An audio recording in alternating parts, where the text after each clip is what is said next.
भेज दिया। राइट।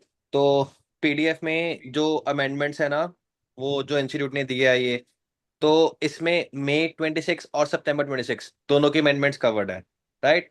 तो हमें अभी सिर्फ सितंबर वाली करनी है, मई वाली हम कर चुके हैं ऑलरेडी, मेरे मॉड्यूल में ऑलरेडी इंटीग्रेटेड है वो। तो मैं सिर्फ और सिर्फ September 26 की दो अमेंडमेंट्स करवाऊंगा।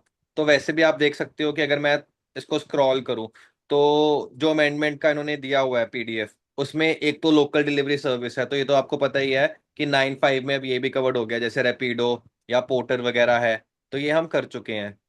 राइट। फिर उसके बाद हमने एग्जाम्पशंस में देखा था कि जो आपका जीटीए है, उसमें लोकल डिलीवरी इंक्लूड नहीं होता है। जीटीए अलग होता है, लोकल डिलीवरी अलग होता है। जीटीए में आपका बिल्टी या कंसाइनमेंट नोट इशू होता है, और आपका लोकल डिलीवरी में इशू नहीं होता, जो रैपिडो पोर्टर के थ्रू करते हैं, ईसीओ के थ्रू। राइट। और फिर हमने एग्जाम्पशन में देखा था हेल्थ और लाइफ इंश्योरेंस पहले टैक्सेबल होता था। तो गवर्नमेंट ने इसके ऊपर, गवर्नमेंट के ऊपर बहुत प्रेशर था कि हाँ, कि आप इंश्योरेंस पे, जो कि बेसिक नेसेसिटी है, लाइफ और हेल्थ इंश्योरेंस, आप उस पर टैक्स कैसे कर सकते हो। तो गवर्नमेंट ने उसको एग्जम्पशन दे दी थी। लेकिन ग्रुप इंश्योरेंस आपको याद होगा कि जहाँ पे कोई एम्प्लॉयर अपने एम्प्लॉयज के लिए कर रहा है, कि ईमैन इंश्योरेंस है, या फिर RWA रेजिडेंट वेलफेयर एसोसिएशन अपने मेंबर्स के लिए कर रही है, तो उस केस में that is not exam, that is a taxable service, because it is being provided in a group. So उस केस में टैक्सेबल था। लेकिन लाइफ और हेल्थ इंश्योरेंस स्टैंड अलोन अगर कोई लेता है, दैट इज एग्जाम। तो ये हम कर चुके हैं, और इसमें फिर री इंश्योरेंस भी आ जाएगा कवर्ड, हेल्थ और लाइफ के केस में री इंश्योरेंस भी। फिर हमने जीटीए की डेफिनेशन देखी थी, और उसमें कहा था कि लोकल डिलीवरी जीटीए में इंक्लूड नहीं होता है, तो ये भी हम कर चुके हैं। तो मैं आगे चल रहा हूँ। वैल्यू ऑफ सप्लाई में हमने तीन क्लैरिफिकेशंस सर्कुलर देखे थे, इश्यूज, ये मेरे मॉड्यूल में कवर्ड है। B17 को और उससे पहले वाले बैचेस को मैंने अलग से अमेंडमेंट क्लास ली थी, उनका अमेंडमेंट में है। जो 18 और 19 वाले हैं, उनके मॉड्यूल में कवर्ड है ये तीन क्लैरिफिकेशंस, तो ये हम कर चुके हैं। अगर किसी को फिर भी डाउट हुआ तो मेरे से अलग से पूछ लेना। अब जो मेन, जो हमारी एग्जाम्पशन है, अमेंडमेंट है, that is in rule 86B। Rule 86B आपको पता है बहुत इंपॉर्टेंट है, पिछले दो अटेम्प्ट से आ रहा है। तो इसमें क्या होता है रूल 86B में, आपको ध्यान होगा कि जिस बंदे की भी किसी मंथ में अगर आउटवर्ड आउटवर्ड जो सप्लाई है, आउटवर्ड सप्लाई अगर कितने से एक्सीड कर जाती है, 50 लाख से, 50 लाख से अगर एक्सीड कर जाती है, value of taxable outward supply other than exempt on zero rated, तो उसको ये बोला हुआ है कि तू अपने आउटपुट टैक्स लाइबिलिटी जितनी भी बन रही है, उसका तू 1% तेरे को कैश में जमा कराना पड़ेगा, उसका 99% तू क्रेडिट लेजर से इनपुट यूज कर सकता है, लेकिन 1% तेरे को कैश में जमा कराना ही पड़ेगा। तो ये आपका रूल 86B है, लेकिन इसकी जो एक्सेप्शन है, उसमें एक एडिशनल एक्सेप्शन ऐड होगी है। तो पुरानी वाली तो आपको याद ही है कि क्या क्या एक्सेप्शंस थी, कि अगर कोई, अगर पर्सन प्रोपाइटर है, या करता है, या एमडी है, या फिर पार्टनर्स, कोई भी दो, any of the two partners, director, MD, ठीक है, अगर इन्होंने दोनों लास्ट फाइनेंशियल ईयर्स में अगर 1 लाख से ज्यादा टैक्स कराया, तो फिर उसको 86B में हम ये नहीं कहेंगे कि तू 1% कैश में जमा करा, क्योंकि तू किसी और एक्ट में गवर्नमेंट को रेवेन्यू दे रहा है, और वो कौन से एक्ट में दे रहा है, इनकम टैक्स में दे रहा है। तो क्योंकि तू इनकम टैक्स हमें पिछले 2 सालों में 1-1 लाख से ज्यादा दे रहा है, तो 86 भी नहीं लगेगा। तो ये एक एक्सेप्शन थी। या फिर जिसको रिफंड पिछले साल 1 लाख से ज्यादा वैसे ही मिल गया क्रेडिट लेजर से, तो उसका क्रेडिट लेजर में पैसा हम डाल के भी रखे, क्या फायदा है। जिसको रिफंड ही मिल जाता है, रिफंड के सेक्शन 54 है, ये आप सीए फाइनल में करोगे। सी इंटर में आपके सेक्शन 52 टीसीएस तक है, 54 आपके सीए फाइनल में है। तो बस आपको ये बी और सी में ये ध्यान रखना है कि रिफंड अगर किसी पर्सन ने 1 लाख से ज्यादा ले लिया क्रेडिट लेजर से, फिर उसको क्रेडिट लेजर से हम पैसा यूज करने की रिस्ट्रिक्शन नहीं डालेंगे, वो पूरा क्रेडिट लेजर से अपना 100% आउटपुट टैक्स जमा करा सकता है। डन। ठीक है। और ये आपको क्यूमुलेटिवली देखना है। और किसको अप्लाई नहीं है, गवर्नमेंट डिपार्टमेंट को, पीएसयू को, लोकल अथॉरिटी को, स्टैट्यूटरी बॉडी को, ये रूल 86 भी इन लोगों को अप्लाई नहीं होता है। अब जो अमेंडमेंट है, दैट इज, उसको मैं करवा रहा हूं। किसको रूल 86 भी अप्लाई नहीं होता है, registered person other than a manufacturer shall be exempted from the provision of this rule only in respect of goods specified under rule 31D। on which tax has been paid by the supplier on the basis of retail sales price। अब ये क्या है मैं तुम्हें समझाता हूं। पहले तो देखना पड़ेगा कि कौन से गुड्स की बात कर रहा है। एक रूल 31D है, उसमें गुड्स स्पेसिफाई कर रखी है, और वो गुड्स पता है कौन सी है आपकी? टोबैको एंड पान मसाला। टोबैको एंड पान मसाला, ये गुड्स आपके रूल 31D में स्पेसिफाइड गुड्स बोला हुआ है इनको। अब इसमें क्या है, इसमें आपको पता है कि जीएसटी लगता है। Alcoholic liquor on human consumption पे जीएसटी नहीं लगता है, लेकिन टोबैको पान मसाला आपके जीएसटी के परव्यू में आता है। राइट। अब क्या होता है, देखो टोबैको पान मसाला भी कैसे बिकता है, हर गुड्स कैसे बिकती है। एक होता है मैन्युफैक्चरर। मैन्युफैक्चरर किसको बेचता है? डिस्ट्रीब्यूटर को। डिस्ट्रीब्यूटर किसको बेचता है? होलसेलर को। होलसेलर किसको बेचता है? रिटेलर को। और रिटेलर किसको बेचता है एंड में? फाइनल कंज्यूमर को। कोई भी गुड्स बेचने की जो चेन होती है वो इस तरह ही होती है। अब जो ये गुड्स है टोबैको और पान मसाला, इसमें क्या होता है कि जब ये गुड्स रिटेलर बेचता है कंज्यूमर को, तो उसका ना एक रिटेल सेल प्राइस होता है कि रिटेल सेल प्राइस के इतने में तो आपको इसको बेचना ही पड़ेगा, रिटेल सेल प्राइस। बाकी प्रोडक्ट्स में तो एमआरपी होता है, मैक्सिमम रिटेल प्राइस। इधर क्या होता है? रिटेल सेल प्राइस बोलते हैं, मैक्सिमम कुछ नहीं बोलते कि कितने पे बेचना है। इस केस में टोबैको और पान मसाला में इस प्राइस पे आपको रिटेलर को बेचना ही पड़ेगा कंज्यूमर को। बाकी प्रोडक्ट्स में तो रिटेलर डिस्काउंट दे सकता है अपने तरीके से, लेकिन इन प्रोडक्ट्स में नहीं होता, टोबैको और पान मसाला में। राइट। तो रिटेल सेल प्राइस इसमें क्यों रखा है टोबैको और पान मसाला में? इसके दो रीजंस है। एक तो इनको डिस्करेज करने के लिए एक प्राइस इनका फिक्स कर दिया है। सेकंड है कि रेवेन्यू भी गवर्नमेंट को इन प्रोडक्ट से ज्यादा आता है। टोबैको और पान मसाले से क्या होता है? रेवेन्यू ज्यादा आता है। तो इस करके इनका रिटेल सेल प्राइस फिक्स है, रिटेलर कितने प्राइस पे कंज्यूमर को बेचेगा ये फिक्स है। राइट। लेकिन जो पिछली चेन है, इसका कोई प्राइस फिक्स नहीं है, इसमें सब अपने मार्जिन वगैरह रखते हैं। राइट। अब रूल 86 भी इन सबको भी अप्लाई हो रहा है। टेक्निकली देखा जाए, इन किसी की भी अगर इनमें से आउटवर्ड जो सप्लाई है अगर 50 लाख से ज्यादा है, तो इनके ऊपर भी रिस्ट्रिक्शन होती है कि ये 99% ही क्रेडिट लेजर से यूज कर सकते हैं, 1% कैश में इनको जमा कराना ही पड़ेगा। बट वो ये कहते हैं कि हम ना एक्सेप्शन दे देते हैं। किसको देंगे एक्सेप्शन? अब ध्यान से पढ़ना। Registered person other than a manufacturer.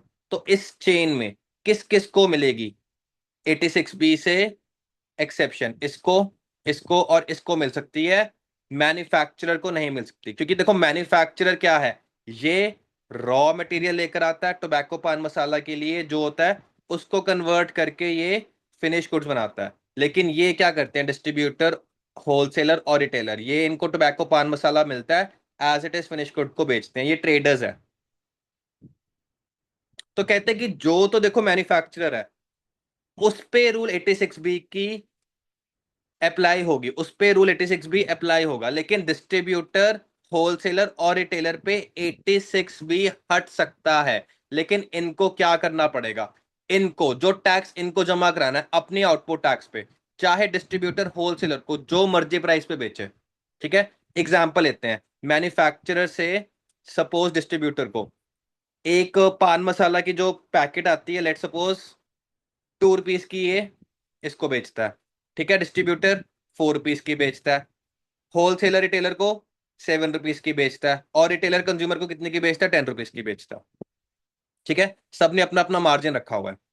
अब टैक्स डिस्ट्रीब्यूटर किस पे जमा कराएगा, आउटपुट टैक्स किस पे कराएगा? ऑब्वियस सी बात है, 4 पे आउटपुट टैक्स कैलकुलेट करेगा। होलसेलर किस पे करेगा? 7 पे करेगा। और रिटेलर किस पे करेगा? 10 पे करेगा। है ना? तो 10 इसकी रिटेल सेल प्राइस होगी जो फिक्स की हुई है कि 10 पे तो बेचना ही है रिटेलर ने। अब गवर्नमेंट ने ये कह दिया कि देखो, जो डिस्ट्रीब्यूटर है वो हमें आउटपुट टैक्स कौन सी वैल्यू पे दे रहा है? 4 रुपीज पे दे रहा है ना, 4 पे जीएसटी लग रहा है। और होलसेलर जब आगे बेच रहा है 7 पे लग रहा है। अगर ये लोग जो बीच के हैं, अगर ये जब आगे बेचते हैं चाहे जौन सी मर्जी प्राइस पे बेचे, लेकिन अगर ये जो जीएसटी जमा करा रहे हैं डिस्ट्रीब्यूटर, होलसेलर या रिटेलर, अगर ये जीएसटी रिटेल सेल प्राइस लेके, दैट मींस 10 रुपीज पे ही अपना आउटपुट टैक्स बना के जमा करा रहे हैं, तो फिर इनको हम रूल 86 भी नहीं लगाएंगे, क्योंकि ये हायर प्राइस लेकर आउटपुट टैक्स कैलकुलेट कर रहे हैं और हमें जीएसटी एक हायर अमाउंट कैलकुलेट करके दे रहे हैं। तो फिर हम उनको रिस्ट्रिक्ट नहीं करेंगे, चाहे इनकी टर्नओवर किसी मंथ में 50 लाख से ज्यादा भी हो जाए, देन ऑल्सो हम उनको रूल 86 भी नहीं लगाएंगे।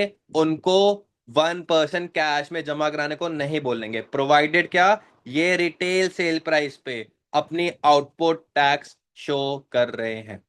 क्लियर हुआ सबको? जल्दी से थम्स अप करो।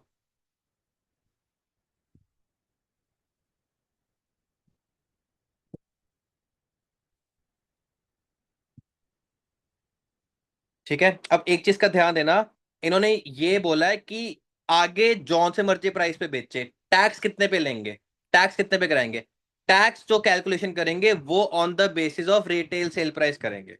हो सकता है क्वेश्चन में तुम्हें कल अमेंडमेंट का क्वेश्चन है कि यही बोले कि डिस्ट्रीब्यूटर ने होलसेलर को 4 का बेचा, होलसेलर ने रिटेलर को 7 का बेचा, लेकिन टैक्स इन्होंने 10 रुपीज के हिसाब से, जो कि रिटेल सेल प्राइस है, उसी के अकॉर्डिंगली कैलकुलेट करके जमा कराया। तो उस केस में रूल 86 भी अप्लाई नहीं होगा, इनको रिस्ट्रिक्ट नहीं किया जाएगा। इनको कहेंगे भाई तुम 10 रुपीज दिखा रहे हो ना, टैक्स 10 रुपीज पे दिखा रहे हो ना, जितने मर्जी का बेच, हमें कुछ लेना देना नहीं है। टैक्स तो रिटेल सेल प्राइस पे दे रहा है, that is good enough for us. आप हमें हायर टैक्स दे रहे हो तो हम आपको रिस्ट्रिक्ट नहीं करेंगे। ये है आपकी पहली जो अमेंडमेंट है। ठीक है, अब ये अमेंडमेंट ध्यान देना, मैन्युफैक्चरर को अप्लाई नहीं होती, क्योंकि मैन्युफैक्चरर पान या टोबैको खरीद नहीं रहा, वो उसको बना रहा है। तो उसका रॉ मटेरियल का अलग होता है, उसका आईटीसी वगैरह, और फिनिश गुड्स का अलग होता है। तो उन्होंने कहा कि हम ट्रेडर्स को, क्योंकि वो एज इट इज टोबैको पान मसाला खरीद रहे हैं और आगे बेच रहे हैं, तो ये अदर देन मैन्युफैक्चरर है, एक तो ये इंपॉर्टेंट है। और स्पेसिफाइड गुड्स है जिसमें टोबैको पान मसाला आएगा। और जो टैक्स जमा करा रहे हैं रिटेल ट्रेडर्स, वो कितने पे करा रहे हैं, रिटेल सेल प्राइस के अकॉर्डिंगली करा रहे हैं। Provided further that the commissioner और an officer authorised by him in this behalf इस रिस्ट्रिक्शन को रिमूव कर सकते हैं after such verification and such safeguards as it deem fit. तो रूल 86 बी के लिए कह रहे हैं, अगर कमिश्नर या ऑफिसर को लगा तो रिस्ट्रिक्शन हटा सकते हैं। तो एग्जाम के लिए ये वाला पॉइंट रेलिवेंट नहीं है, बस आपका एफ पॉइंट रेलिवेंट है। ठीक है, अब आगे चलते हैं। नेक्स्ट जो अमेंडमेंट है that is in registration. Okay, अब मैं आपको बता देता हूँ, रजिस्ट्रेशन के लिए आपको पता है सेक्शन 22 में आपको थ्रेशोल्ड लिमिट पे रजिस्ट्रेशन लेनी होती है जब आपकी टर्नओवर थ्रेशोल्ड लिमिट से एक्सीड कर जाए। 24 का क्या है, 24 में केसेस दिए जहां पे आपको कंपल्सरी रजिस्ट्रेशन लेनी पड़ेगी। ठीक है, तो जब आप रजिस्ट्रेशन लेते हो तो उसका एक प्रोसीजर होता है। किसी भी एक्ट में अगर आप रजिस्टर करा रहे हो तो उसका एक प्रोसीजर होता है, राइट, और वो प्रोसीजर जो डिफाइंड होता है उसके लिए अलग से रूल्स बनाए हुए हैं।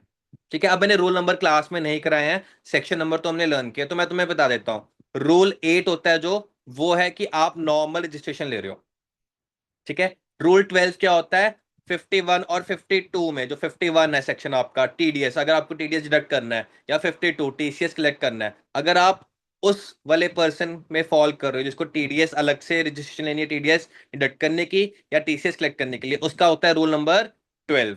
और एक रूल 17 होता है, ये आपको याद होगा, यूनिक आइडेंटिटी नंबर। ये किन के लिए होता है, जो अपने यूनाइटेड नेशन जो एम्बेसीज वगैरह होते हैं जिनको यूआईएन वगैरह मिलता है, जैसे कि डब्ल्यू एच ओ हो गया, ठीक है, यूनेस्को हो गया, ऐसे वर्ल्ड ट्रेड जो होते हैं, WTO वगैरह, वर्ल्ड ट्रेड ऑर्गेनाइजेशन, जो यूएस की जो एम्बेसीज या ऑर्गेनाइजेशंस है, उनके लिए स्पेशल एक अलग से प्रोविजंस बनाई हुई है। तो इनमें आप क्या करते हो, रूल अकॉर्डिंगली अप्लाई करते हो रजिस्ट्रेशन लेने के लिए।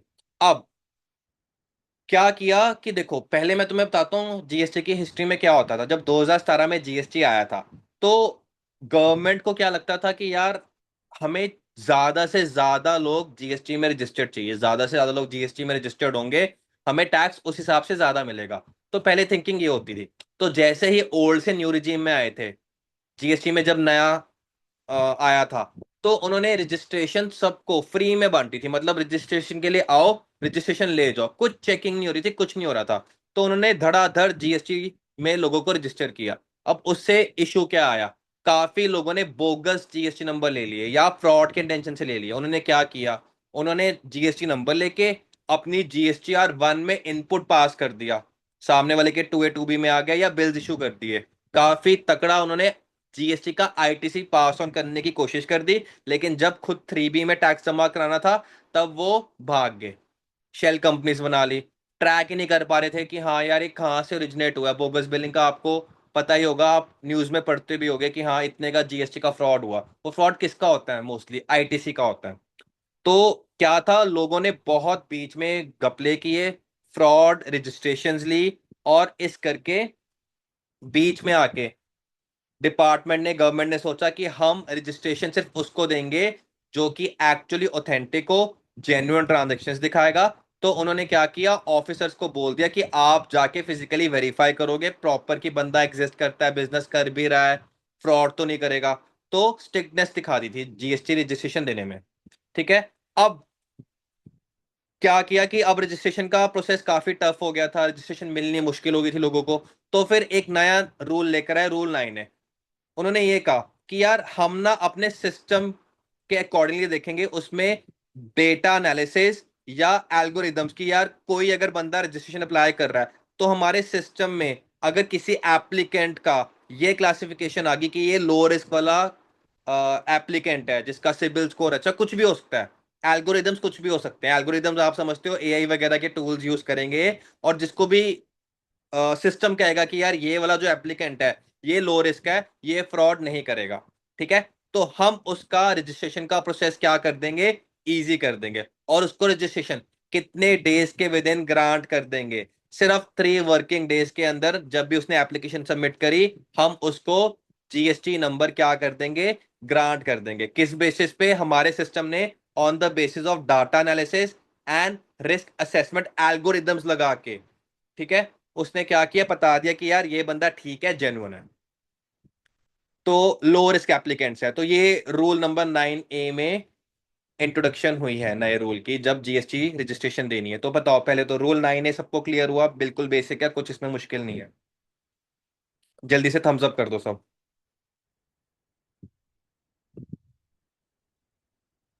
ठीक है।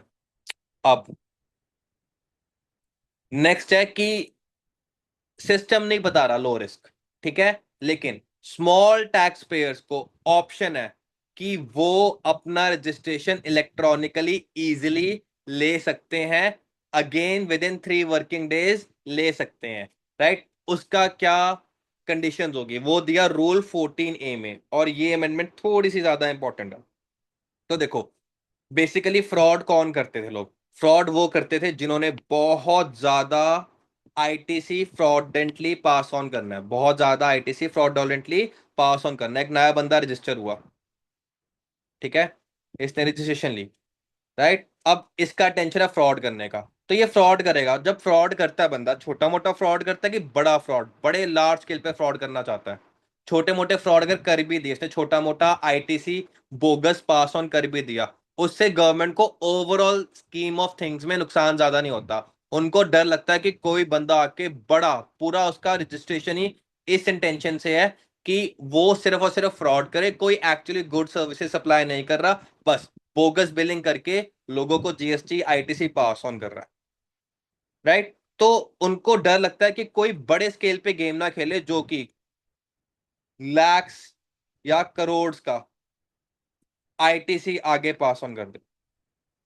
उनको इस बंदे से डर है, जो ये वाला बंदा है, ये वाला फ्रॉडेंट बंदा है, इससे डर है इसको। तो उन्होंने बोला कि यार देख, हमें अगर कोई ऐसा बंदा है जो कि लैक्स या करोड़ का आईटीसी पास ऑन कर सकता है, तो हमें डर है, हमें किसी पे भी भरोसा नहीं है। तो हम क्या करेंगे, रजिस्ट्रेशन करते वक्त अपना पूरा ड्यू डिलिजेंस करेंगे, ध्यान से देखेंगे कि ये बंदा जेन्युइन है, इसके पास एक्चुअली प्लेस ऑफ बिजनेस है, एग्जिस्ट करता है, फिजिकल प्लेस ऑफ बिजनेस है, गुड्स एंड सर्विसेज सप्लाई करेगा। तो एक प्रॉपर प्रोसीजर के साथ हम फॉलो करेंगे। और जब ऐसा होता था तो क्या कम दिन लगेंगे रजिस्ट्रेशन देने में कि ज्यादा दिन लगेंगे? ऑब्वियसली बात है, ज्यादा दिन लगेंगे कि पूरा ड्यू डिलिजेंस करना है। तो ये कम्बरसम प्रोसेस हो गया था। तो उन्होंने देखा कि यार ये जो हमें पूरा प्रोसेस करना पड़ता है चेक करने के लिए कि बंदा जेन्युइन है नहीं है, ये क्यों करना पड़ता है? क्योंकि हमें डर है कि यार ये बंदा लाखों करोड़ों का घोटाला ना कर दे। राइट। तो उन्होंने कहा कि यार अगर कोई बंदा ऐसा है जो ये लाखों करोड़ों का, जिसका जीएसटी आउटपुट बनता ही नहीं है, जो कि लाखों करोड़ों का आईटीसी आके पास ऑन करे, अगर उसने सिर्फ और सिर्फ जीएसटी जो आगे पास ऑन करना है, अपना आउटपुट टैक्स बनाना है और सामने को आईटीसी, सामने वाले रेसिपिएंट को आईटीसी मिलेगा, अगर उसका मंथली अमाउंट 2.5 लाख से एक्सीड नहीं कर रहा है, 2.5 लाख से एक्सीड नहीं करेगा, तो हम इसको ऑप्शन देते हैं कि तू अपना जो रजिस्ट्रेशन लेना है 3 दिन के अंदर ले ले।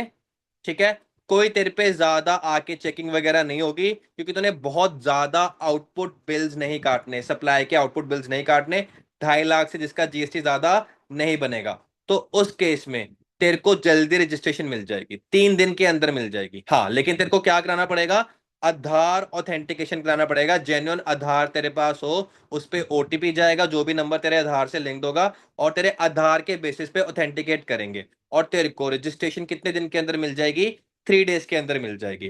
प्रोवाइडेड क्या, तू आउटपुट टैक्स या आईटीसी जो पास ऑन कर रहा है कितने से एक्सीड नहीं करता है, 2.5 लाख पर मंथ। अगर किसी भी मंथ तेरा 2.5 लाख से ज्यादा आउटपुट टैक्स बन गया, बी टू बी कह रहा हूं मैं, ध्यान रखना, this is for supplies made to registered person, क्योंकि आईटीसी तब तभी पास ऑन होता है अगर तुम्हारी बी टू सी सप्लाईज है।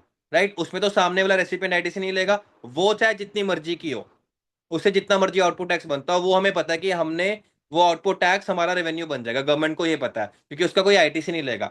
हम तेरे को 2.5 लाख की रिस्ट्रिक्शन डाल रहे हैं कि तू सिर्फ आईटीसी जो पास ऑन करना है, तूने बी टू बी सप्लाईज करनी है, रजिस्टर्ड टू रजिस्टर्ड, उसमें आईटीसी जो तू पास ऑन कर रहा है या तेरा आउटपुट टैक्स कितने से एक्सीड नहीं करना चाहिए, 2.5 लाख से ज्यादा एक्सीड नहीं करना चाहिए। और तू अगर आधार ऑथेंटिफिकेशन ले लेता है तो तेरे को रजिस्ट्रेशन 3 दिन के अंदर मिल जाएगी। ये रूल 14A कहता है।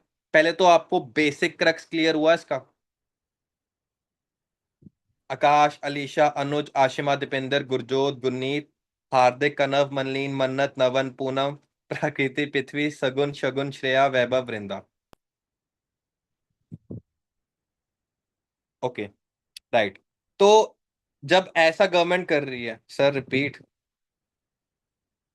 आकाश, सिंपल बात है। देखो वो क्या कर रहे हैं, रजिस्ट्रेशन देने का प्रोसेस पहले मुश्किल हो गया था। क्यों हो गया था, क्योंकि लोग क्या करते थे, रजिस्ट्रेशन लेके आईटीसी पास ऑन करते थे, बोगस बिलिंग करते थे, गुड्स एंड सर्विसेज सप्लाई नहीं करते थे, तो लाखों का घोटाला होगा। आप गूगल पे, चैट जीपीटी पे जाके पूछ लो, GST frauds in the last few years, आपको ये दिखेगा कि बोगस बिलिंग का, आईटीसी पास ऑन करने के लाखों करोड़ों के फ्रॉड होते हैं।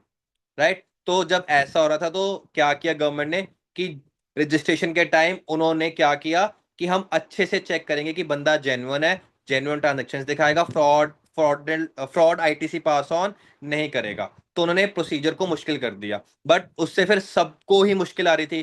कोई बंदा जेन्युइन भी हो, जिसका कुछ भी लेना देना नहीं है, उसकी आउटवर्ड सेल्स होती ही नहीं है इतनी, उसको भी पूरा ड्यू डिलिजेंस करती थी गवर्नमेंट, डिपार्टमेंट के ऑफिसर्स, एंड कहीं ना कहीं डिपार्टमेंट का भी टाइम और एफर्ट लगता था, और कहीं ना कहीं रजिस्टर्ड जो पर्सन है जिसने रजिस्ट्रेशन लेनी है, उसको रजिस्ट्रेशन भी काफी मुश्किल से मिलती थी, और उसको कई बार अंडर हैंड पैसे भी देने पड़ते थे। मतलब अगर ऑफिसर आपके जगह पे आके चेक करेगा, तो पक्का बात है कि उसकी एक्सपेक्टेशन होगी कि मेरे को कुछ अंडर हैंड आप पैसे दे दो। तो इस चीज को अवॉइड करने के लिए उन्होंने कहा कि अगर कोई पर्सन है जिसने आउटपुट टैक्स जो बी टू बी बिल्स काटने हैं, उसका अगर जीएसटी अमाउंट 2.5 लाख या उससे कम है, तो हम उसका रजिस्ट्रेशन का प्रोसेस इजी कर देंगे, 3 डेज के विद इन रजिस्ट्रेशन दे देंगे। आकाश, क्लियर हुआ?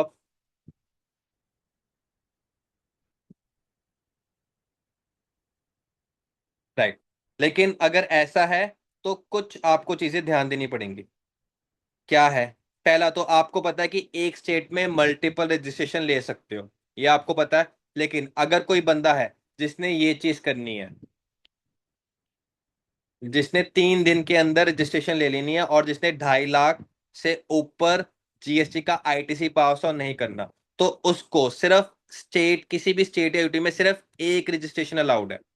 ठीक है, वैसे आपको पता होगा कि आप एक स्टेट में मल्टीपल रजिस्ट्रेशन ले सकते हो, सेपरेट रजिस्ट्रेशन ले सकते हो। लेकिन अगर कोई बंदा इस रूल के अंडर, रूल 14A के अंदर रजिस्ट्रेशन ले रहा है, तो उसको उसको फिर सिंगल रजिस्ट्रेशन अलाउड है एक स्टेट में, ध्यान रखना। मल्टीपल स्टेट्स में हर स्टेट में अलग अलग नंबर ले सकता है, लेकिन एक ही स्टेट में ये नहीं होना चाहिए कि तू एक नंबर ले रहा है उस पे भी 2.5 लाख का जीएसटी पास ऑन कर देगा, एक और नंबर उसी स्टेट में ले रहा है उस पे भी 2.5 लाख तक का जीएसटी आईटीसी पास ऑन कर देगा। तो उन्होंने कह दिया कि अगर तुमने रूल 14A में रजिस्ट्रेशन लेनी है, 3 दिन के अंदर रजिस्ट्रेशन चाहिए, तो फिर आपको हर एक स्टेट या यूटी में जहां पे भी आप कर रहे हो, सिर्फ उस पैन पे एक जीएसटी नंबर अलाउड है। क्लियर हुआ सबको? जल्दी से थम्स अप करो ये वाला कंडीशन। ठीक है। राइट। 3 दिन में आपको रजिस्ट्रेशन मिल जाएगी जैसे ही आपने एप्लीकेशन सबमिट करी कॉमन पोर्टल पे, सक्सेसफुली अगर ऑथेंटिकेट होगी तो रजिस्ट्रेशन आपको 3 वर्किंग डेज के अंदर मिल जाएगी। राइट। अब आपको रजिस्ट्रेशन मिल गई, ठीक है, आपका हर मंथ का B2B जो आउटपुट टैक्स बनता है 2.5 लाख से ज्यादा एक्सीड नहीं कर रहा, लेकिन हो सकता है फ्यूचर में आपका बिजनेस बढ़ जाए। अब कोई बंदा बिजनेस थोड़ा कम करेगा ये सोच के कि यार मैंने रूल 14A में रजिस्ट्रेशन ली है तो अब मैं सिर्फ B2B सेल्स इतनी करूं जिससे आउटपुट टैक्स 2.5 लाख बने, मैं और काम करूंगा ही नहीं B2B। ऐसा तो नहीं है। हो सकता है फ्यूचर में कि आउटपुट टैक्स B2B 2.5 लाख से ज्यादा बनने लग जाए, फिर आपको क्या करना पड़ेगा? फिर आपको विड्रॉल, रजिस्टर्ड पर्सन को विड्रॉल के लिए कि इस ऑप्शन से क्या करो, मैं विड्रॉ कर रहा हूं, और उसके लिए एक एप्लीकेशन फाइल करनी पड़ेगी। ऐसा होगा ना तो प्रैक्टिकली क्या होगा, फिर वो प्रॉपर ड्यू डिलिजेंस फिर से स्टार्ट कर देगी गवर्नमेंट या डिपार्टमेंट, फिर डिपार्टमेंट के लोग आके चेक करेंगे कि बंदा जेन्युइन है नहीं है, बिजनेस उसका चल रहा है, गुड्स एंड सर्विसेज सप्लाई कर रहा है, पूरा ड्यू डिलिजेंस करेगी। राइट। तो विड्रॉ आप अगर करना चाहते हो तो आपको एप्लीकेशन फाइल करनी पड़ेगी, लेकिन विड्रॉल भी करनी है उसके लिए भी रिस्ट्रिक्शन है कि कब कब आप विड्रॉ नहीं कर सकते। राइट। तो विड्रॉ कब नहीं कर सकते आप? अगर आपने रिटर्न ही नहीं फाइल करी, पुरानी रिटर्न्स फाइल नहीं करी, और अब कह रहा चाहते हो कि मैं ना विड्रॉ करना चाहता हूँ स्कीम, नहीं। पहले तो सारी पेंडिंग रिटर्न्स को क्या करेगा, पेंडिंग रिटर्न्स को प्रॉपरली फाइल और फर्निश करेगा। जो भी तूने रजिस्ट्रेशन से लेकर जब भी तू विड्रॉल की एप्लीकेशन करना चाहता है उस पीरियड में कोई भी रिटर्न्स तेरी पेंडिंग है उन सबको फाइल कर। सेकंड सेकंड केस क्या हो सकता है, सेक्शन 29 में आपको पता है कैंसिलेशन होती है। राइट। तो अगर आपका कोई कैंसिलेशन प्रोसीडिंग डिपार्टमेंट ने स्टार्ट कर रखी है, ठीक है, सेक्शन 29 में कि तेरा नंबर कैंसिल करना चाहते हैं, हम सस्पेंड करना चाहते हैं। अब वो बंदा क्या करना चाहता है, यार मेरा नंबर कैंसिल सस्पेंड हो रहा है, तो मैं क्या करता हूँ, रूल 14A में विड्रॉल पा देता हूँ और फिर मैं ज्यादा आईटीसी पास ऑन कर दूंगा, और तेरी अभी कैंसिलेशन की प्रोसीडिंग्स चल रही है। नहीं, तो अगर तेरी कैंसिलेशन प्रोसीडिंग्स चल रही है तो फिर तू अभी ऑप्शन विड्रॉ नहीं कर सकता जब तक तेरी कैंसिलेशन प्रोसीडिंग्स पूरी तरह खत्म नहीं हो जाती। तेरे को इस ऑप्शन में फिर रहना ही पड़ेगा। ठीक है। और Aadhaar authentication and other verification to apply to withdrawal based on data analysis and risk parameters. अगर विड्रॉल जो हुई है based on data analysis and risk parameters, जैसे हमने ऊपर किया था ये वाला, जिसमें डिपार्टमेंट खुद ही लो रिस्क बना रहा था किसी एप्लीकेंट को, अगर वो वाला केस है, कहाँ गया? तो उस केस में अगर डाटा ने उसको क्या कर दिया, अब हाई रिस्क पे डाल दिया, तो फिर उसका प्रॉपर आधार ऑथेंटिकेशन होगा और उसकी प्रॉपर वेरिफिकेशन होगी। तो ये थोड़ा एग्जाम के पॉइंट ऑफ व्यू से कम इंपॉर्टेंट है। मेन जो तुम्हारा इंपॉर्टेंट है वो यहां तक है, डी पॉइंट तक। पहले तो बताओ जितना अभी तक किया क्लियर हुआ? जल्दी से थम्स अप करो। वैभव थम्स अप कर दो।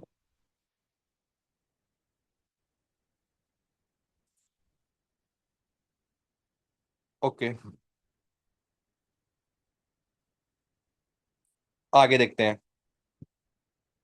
मैं तुम्हें एक चीज दिखाता हूँ। मैं ना अपने ब्रदर इन लॉ, मेरी वाइफ और मेरा ब्रदर इन लॉ, तो वो एक नया काम स्टार्ट कर रहे हैं। उन्होंने पार्टनरशिप फर्म बनाई है अभी। तो पार्टनरशिप डीड बन चुकी है, पैन आ चुका है, और बैंक खुल चुका है। तो अब उन्होंने इंटर स्टेट सप्लाई करनी है राइस की, चावल की। राइट। तो इंटर स्टेट जब सप्लाई करनी है तो बताओ, क्या रजिस्ट्रेशन कंपल्सरी लेनी पड़ेगी इंटर स्टेट सप्लाई अगर करनी है? अगर रजिस्ट्रेशन कंपल्सरी लेनी पड़ेगी तो थम्स अप करो।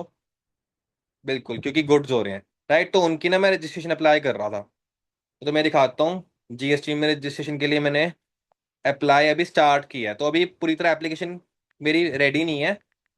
ओहो। हाँ ये रहा। तो अभी रजिस्ट्रेशन मेरी अभी चल रही है, मतलब मैंने एप्लीकेशन स्टार्ट की हुई है, तो रजिस्टर पे जाऊंगा। तो अगर तो आप बिल्कुल नए रजिस्ट्रेशन फर्स्ट टाइम बना रहे हो, तो आप ऑप्शन सिलेक्ट करते हो न्यू रजिस्ट्रेशन का। अगर आपकी रजिस्ट्रेशन एप्लीकेशन स्टार्ट हो गई है लेकिन आप कंप्लीट नहीं कर पाए, तो फिर अलग से टेम्परेरी रेफरेंस नंबर जनरेट हो जाता है। तो आपको अगर एप्लीकेशन पूरा करना है, तो फिर इस पे आप टीआरएन नंबर डाल के उस एप्लीकेशन को पूरा कर सकते हो। तो मैं तुम्हें दिखाता हूँ, मैंने अभी स्टार्ट ही किया है। तो इसको लॉगिन करके देखते हैं अभी।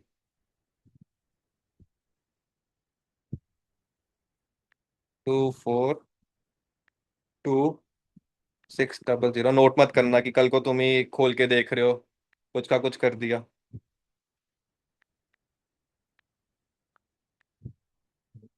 ध्यान रखना, वाइफ की है मेरे, है घर से बाहर निकाल देगी।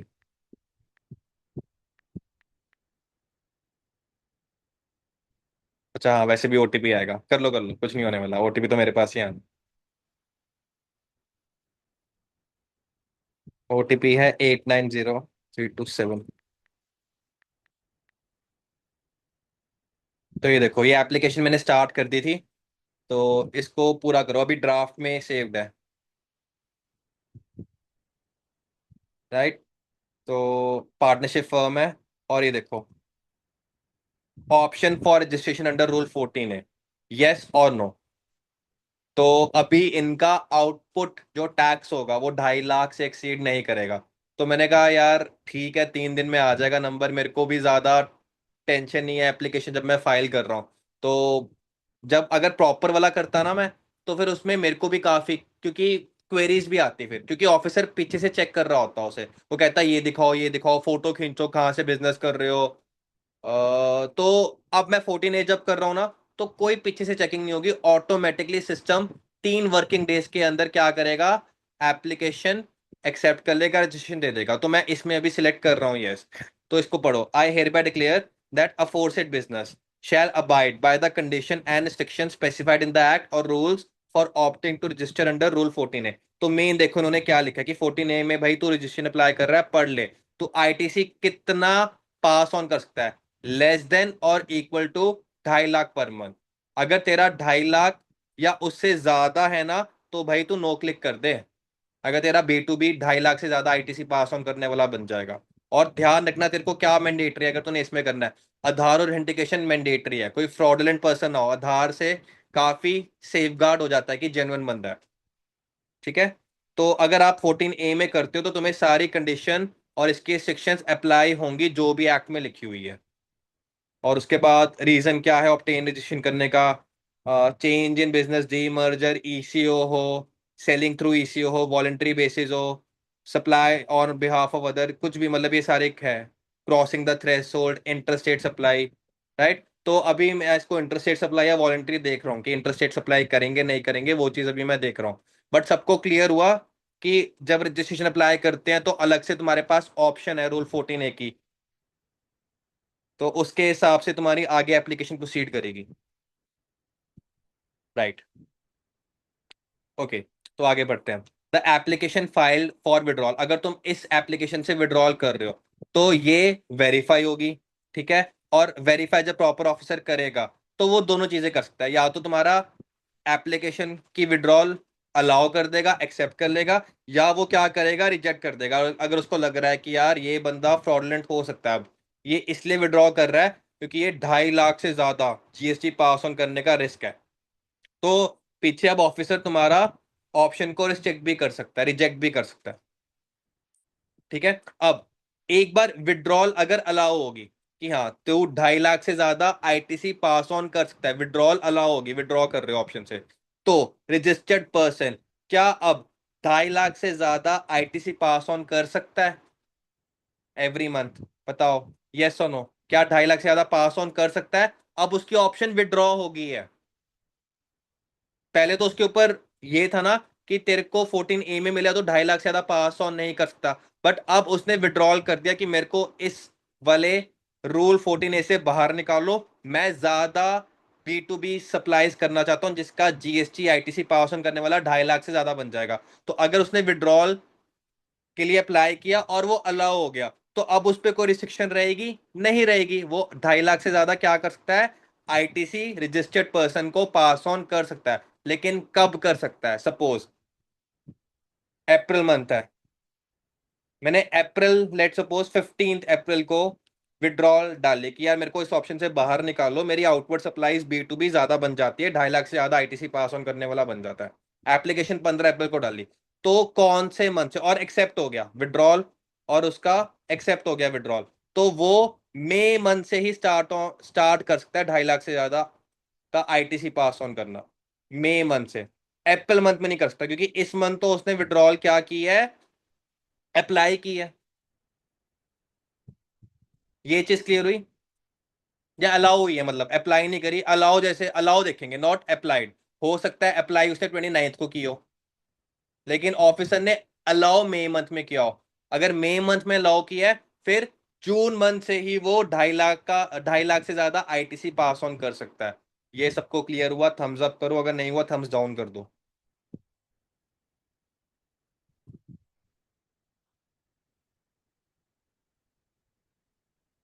ठीक है। Or once a registered person has been allowed to withdraw the option under this rule, he cannot raise their output tax liability beyond the prescribed limit of 2.5 lakh for the period prior to the first day of the succeeding month in which the withdrawal order has been issued। तो ये कह रहे हैं कि देख, अगर suppose जिस month में भी विड्रॉल अलाउ हुआ, उससे पहले किसी मंथ में तू 2.5 लाख से ज्यादा पास ऑन नहीं कर सकता। मतलब जैसे कि सपोज अप्रैल, मई और जून, मैंने अप्लाई किया विड्रॉल के लिए 29 अप्रैल को, और ऑफिसर ने अलाउ किया 2 मई को, राइट? तो मेरे को कौन से मंथ से 2.5 लाख से ज्यादा आईटीसी पास ऑन करने का अलाउड है, जून मंथ से, राइट? और उससे पहले किसी मंथ में मैं 2.5 लाख से ज्यादा आईटीसी पास ऑन नहीं कर सकता। ये इस लाइन में लिखा हुआ कि 2.5 लाख का करना है तेरे को कब अलाउड है, अगले मंथ के पहले दिन। उससे पहले, उससे किसी भी पिछले पीरियड में तू 2.5 लाख से ज्यादा आईटीसी पास ऑन नहीं कर सकता, तेरी लिमिट हो जाएगी 2.5 लाख की। ये क्लियर है? आई थिंक बेसिक है, right? Where proceedings for cancellation of registration has been initiated by the proper officer. अब देखो क्या होता है, मैंने सपोज 29 अप्रैल को, 29 अप्रैल को विड्रॉल के लिए डाल दिया कि यार मेरे को ये पाबंदी पसंद नहीं है, मेरे को ये सेक्शन पसंद नहीं है, मेरे को जीएसटी पास ऑन करना है, 2.5 लाख से ज्यादा आईटीसी बन जाता है, जीएसटी बन जाता है B2B वाला, तो मेरे को इससे बाहर निकालो। 29 को मैंने अप्लाई किया, अभी for the time being allow नहीं हुआ, किसी प्रॉपर ऑफिसर ने अभी वेरीफाई नहीं किया, अलाउ अभी नहीं किया, एप्लीकेशन को एक्सेप्ट नहीं किया, और उससे पहले ऑफिसर ने क्या स्टार्ट कर दिया, कैंसिलेशन प्रोसीडिंग, क्योंकि आपने कुछ डिफॉल्ट कर रखा है, आपने विड्रॉ कर दिया। विड्रॉ करने के बाद अभी for the time being officer ने उसको एक्सेप्ट नहीं किया, एक्सेप्ट करने से पहले ऑफिसर ने कोई और चीज कर दी, क्या कर दी, तुम्हारा कैंसिलेशन के लिए अप्लाई कर दिया कि भाई तू फ्रॉडलेंट आदमी है, राइट? उस केस में फिर क्या होगा, उस केस में जो ये तेरा एप्लीकेशन है ना विड्रॉल की, वो रिजेक्ट हो जाएगी। क्योंकि देख तू, क्या है तेरे पे अब, ऑफिसर ने इसलिए कैंसिलेशन अप्लाई की है, तूने कुछ भी किया हो सकता है, आउटपुट टैक्स ज्यादा 1 में दिखा रहा है और 3B में कम पे कर रहा है, जीएसटीआर 2B से इनपुट ज्यादा ले रहा है, कुछ भी रीजन की वजह से तूने विड्रॉल के लिए अप्लाई किया, और उसके बाद ऑफिसर ने क्या किया, तेरे पे इनिशिएट कर दी कि तेरा नंबर कैंसिल होना चाहिए, तो कुछ ना कुछ गड़बड़ कर रहा है, फिर तू इस ऑप्शन से विड्रॉ नहीं कर सकता, वो तेरा विड्रॉल का जो एप्लीकेशन है ना, वो रिजेक्ट हो जाएगा। देखो यार, वो विड्रॉ करना चाहते हैं कि नहीं करना चाहते हैं, अगर उसको लग रहा है बंदा यार ये थोड़ा फ्रॉडोलेंट है, फ्रॉड कर सकता है, जीएसटी पास ऑन कर सकता है, 2.5 लाख से ज्यादा अगर इसको हमने अलाउ कर दिया, इसने धड़ाधड़ बोगस बिलिंग करनी है और रेवेन्यू का नुकसान हो जाएगा, तो वो ये कह रहे हैं कि अगर हमें लगा कि यार ये बंदा गलत है, इसने विड्रॉल के लिए एप्लीकेशन डाली हुई है और बंदा गलत है, और उस पे हम कैंसिलेशन प्रोसीडिंग स्टार्ट कर रहे हैं, तो उसकी क्या विड्रॉल एप्लीकेशन को देखेंगे भी कि उसको बाहर ही बार कह देंगे ये तो तेरी रिजेक्ट कर रहे हैं हम, हमने तो बल्कि तेरे ऊपर कैंसिलेशन प्रोसीडिंग्स डाली हुई है, और तू बात कर रहा है जीएसटी आईटीसी पास ऑन करने की, भूल जा उसको। तो बस ये कह रहे हैं वो। क्लियर हुआ सबको? एक बार इसको रीड कर लेना, तुम्हें क्लैरिटी आ जाएगी सबको। ओके। बाकी तो ये है कि changes in particulars furnish in registration application.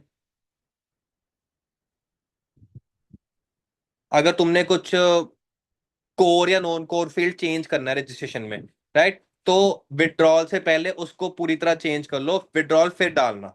मतलब पहले अपने एप्लीकेशन में कुछ अगर चेंज होने वाला है, सपोज मेरी बात सुनो, तुम्हारा एड्रेस चेंज हो गया। पहले तुम चंडीगढ़ से काम करते थे सेक्टर 17 से, उसके बाद सेक्टर 20 में शिफ्ट हो रहे हो, राइट। 20 में शिफ्ट हो रहे हो और साथ ही साथ तुम क्या करना चाहते हो, अपना इस ऑप्शन में विड्रॉल डालना चाहते हो कि यार मेरे को ये 2.5 लाख वाला रिस्ट्रिक्शन नहीं चाहिए। तो तुम्हें पहले क्या करना चाहिए, पहले विड्रॉल डालनी चाहिए या पहले अपना एड्रेस चेंज करना चाहिए, बताओ। एड्रेस करोगे पहले कि विड्रॉल पहले करोगे? क्या गवर्नमेंट डिपार्टमेंट क्या एक्सेप्ट एक्सपेक्ट करेगा तुमसे कि पहले तो भैया एड्रेस चेंज करना? तो इसमें बस यही बोला कि अगर कोई पर्टिकुलर चेंज होना ना, तो पहले वो करना है, उसके बाद ही विड्रॉल डालनी है। डन। उसके बाद कुछ नहीं है, रूल 9A और 14A इंक्लूड कर दिया जहां पे भी रूल 9 लिखा हुआ था। तो ये वाला आपके लिए एग्जाम के पॉइंट ऑफ व्यू से इंपॉर्टेंट नहीं है, इसको छोड़ देना। तो हमारा अमेंडमेंट डन है।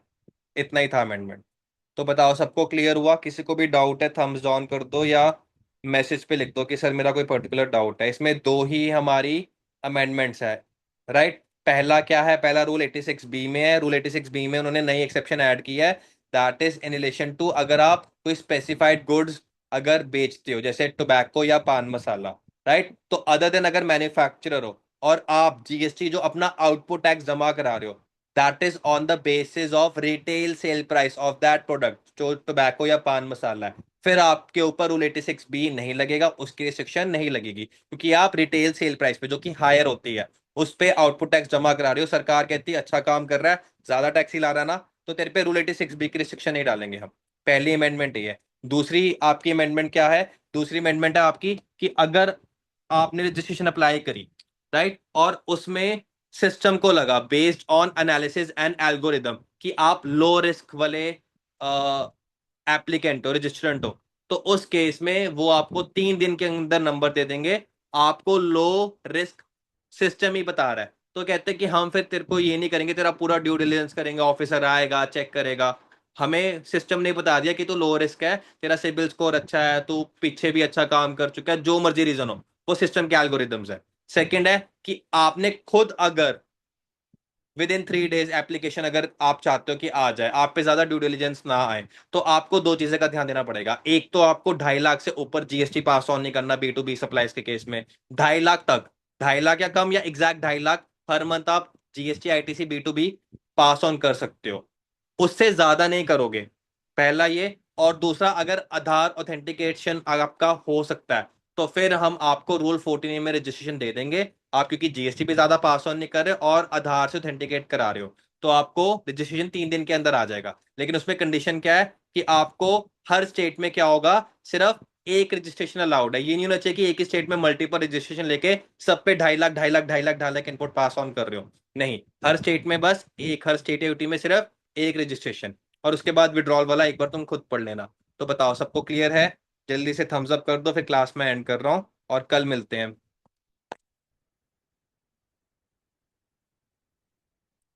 Which part of the PDF is not included in the book?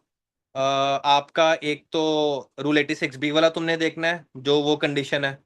मैं तुम्हें बता देता हूँ तुम्हें क्या क्या अपने उसमें नोट्स में लिखना है, अगर तुमने अपने बुक में ऐड करना है। एक तो ये वाला ऐड कर देना। ओहो। एक ये वाला पार्ट जो कि है पेज नंबर 13 पे, ये वाला बस। और एक ये रजिस्ट्रेशन का पूरा ही पढ़ लेना, रूल 9A और रूल 14A। ये तो तुम्हें पढ़ने हैं, रूल 9A और रूल 14A, ठीक है। चलो क्लास एंड कर रहा हूँ।